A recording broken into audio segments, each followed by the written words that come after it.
Hey troops, Roofing Geeks Adventures, woohoo! Broadcasting from the green couch in the Clintonville section of Columbus, Ohio. Sorry I've been away for a little bit, the holidays running around. Just in time. So, in the midst of this pandemic, lots of really serious stuff that we're trying to figure out, and so on and so forth. In the midst of all this, part of the things that it does keep us going is movies, film, all this fun, goofy stuff. And as part of the fun, goofy stuff, wondering, so, when's Wonder Woman, Black Widow, and all these other big movies gonna come out? We've seen the constant pushing back. Yeah, next month, in 2 months, we don't know when, and the resultant experiments to see what studios can do to try and release stuff with results ranging from Mulan that people went, you gonna charge us how much when we pay y'all money for this service? Huh? To Tenet, where it was, at least worldwide box office was solid, 300 million, something like that.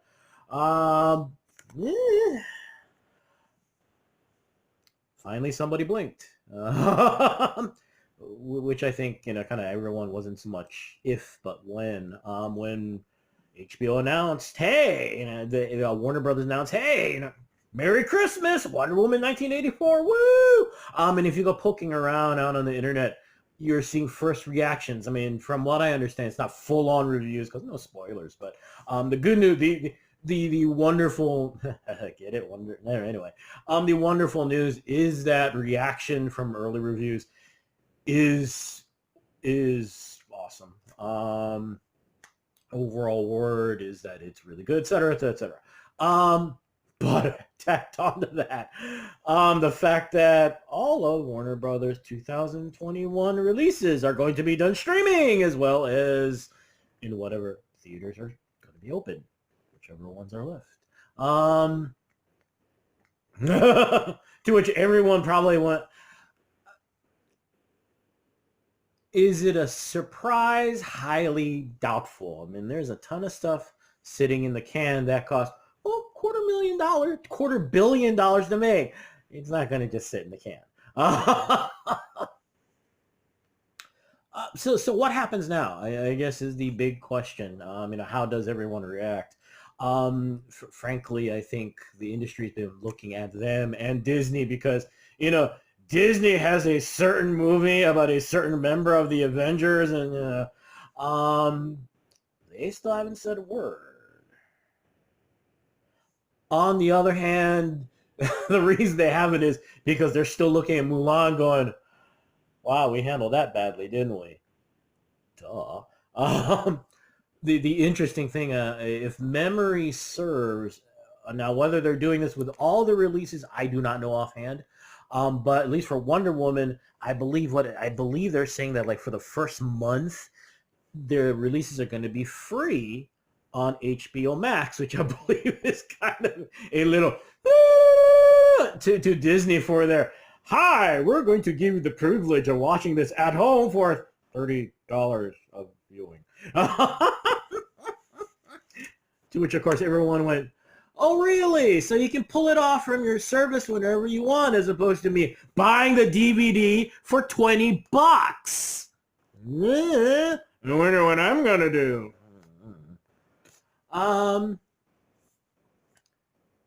So at this point, the questions are kind of flying all over the place. No surprise.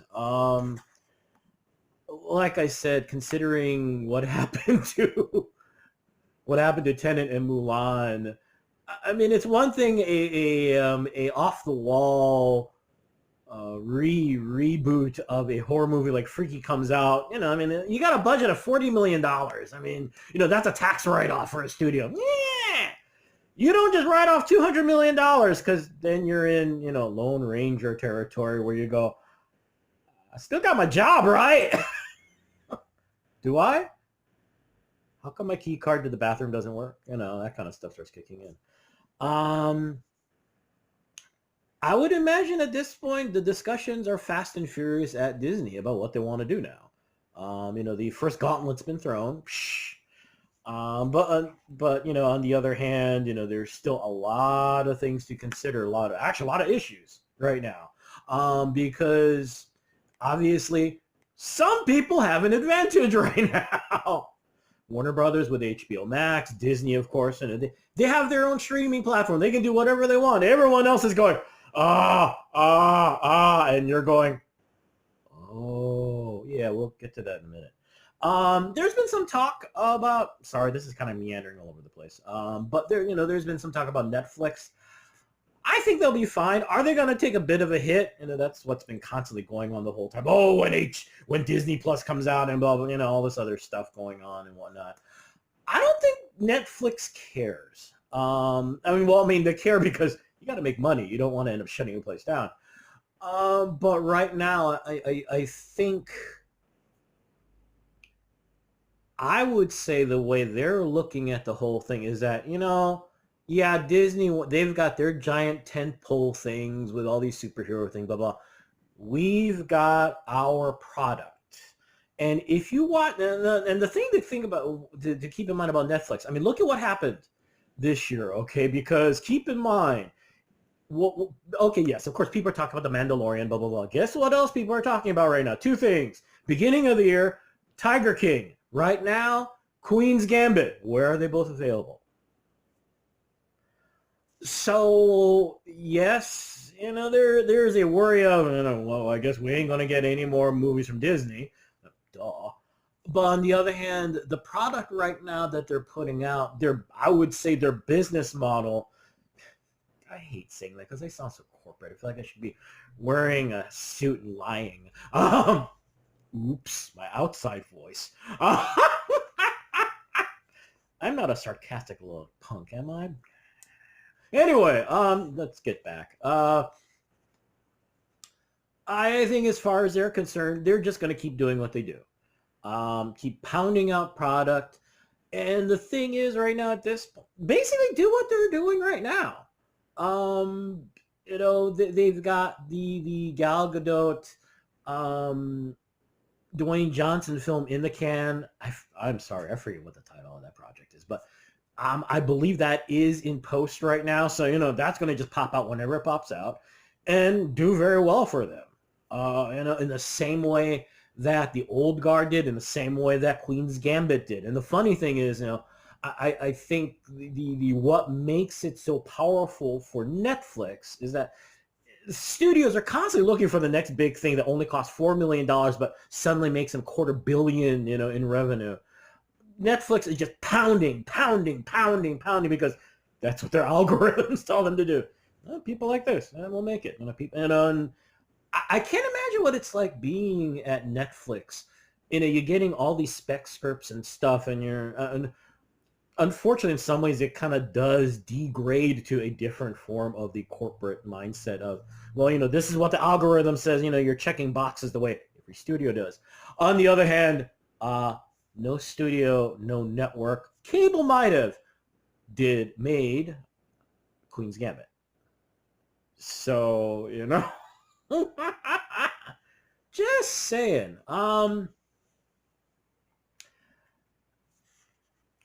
So it's going to be interesting to see how that all pans out. Like I said, what is Disney going to do? Now, the problem actually, it's not so much a Disney thing. Feige and the folks handling the Marvel Cinematic Universe. The good news for Disney in general, and actually the really good news for Disney is that Mandalorian people still like it. Thank God. WandaVision, it sounds like everything is slowly coming down the pipe the way it should. WandaVision, Winter Soldier and Falcon, so on and so forth. The issue you run into is we got a time frame to get movies done for the MCU. And you got a little bit of wiggle room, but at a certain point,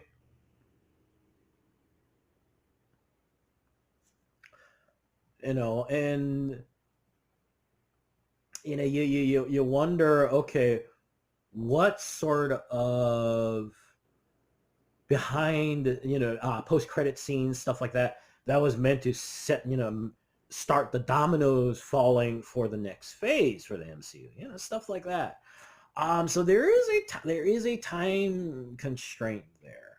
Do they still have time to kind of waffle and figure out what the heck they're going to do? Yeah, but tick tick tick tick tick tick tick. All right. The one advantage, if you want to call it that, what to do about Black Panther. Although the interesting thing is that was about 2-3 weeks ago. They signed an actor to fill a role, a major role in the film. Lots of rumors about it's going to be Prince Namor, yada yada yada.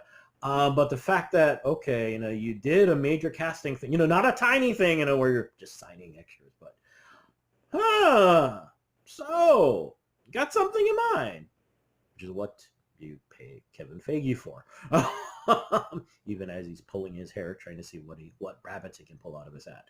Now the other actually kind of big thing, and you're going, oh, James Bond. Remember, not too long ago, they were auctioning off James Bond to streaming services.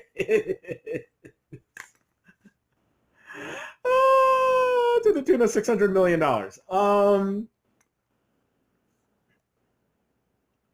Okay, hypothetically, considering what the last couple Bond films have done, they're hitting $1 billion worldwide. Odds are it's gonna, make money. But really, $600, dang movie, even with its marketing budget, 300-400 million. Really? Oh, dude. So of course, that shut down really fast. And actually, at this point, honestly, I did a quick peek on Google at this point. All it says is releasing 2021. So wow, nobody bit.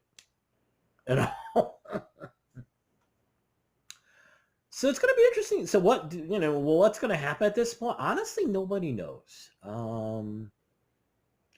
It's going to depend on how the vaccines take. It's going to depend on a ton of dominoes. And honestly, the other umpteenth thing that's got the industry terrorized right now is all this happened in less than a year. I mean, seriously, think about it. In February, we're all talking about Tiger. Who? Tiger. What's this show about big cats and what husband got eaten? What? Now look at now. So I imagine, as if there aren't enough umpteenth unpredictable things in this industry. The little movies that suddenly just kind of explode out of nowhere and make tons of money, and everyone's trying to play catch up, and things like that. Or you get a tragedy like Chadwick Boseman passing. As if you've got this worry. Okay, like I said, in the galactic scope of things, watching a bunch of movies don't mean that much. But hey, we're movie geeks, and the fact of the matter is, too, let's be honest here, we're all really tired. So, the hope of having something in a normal or something.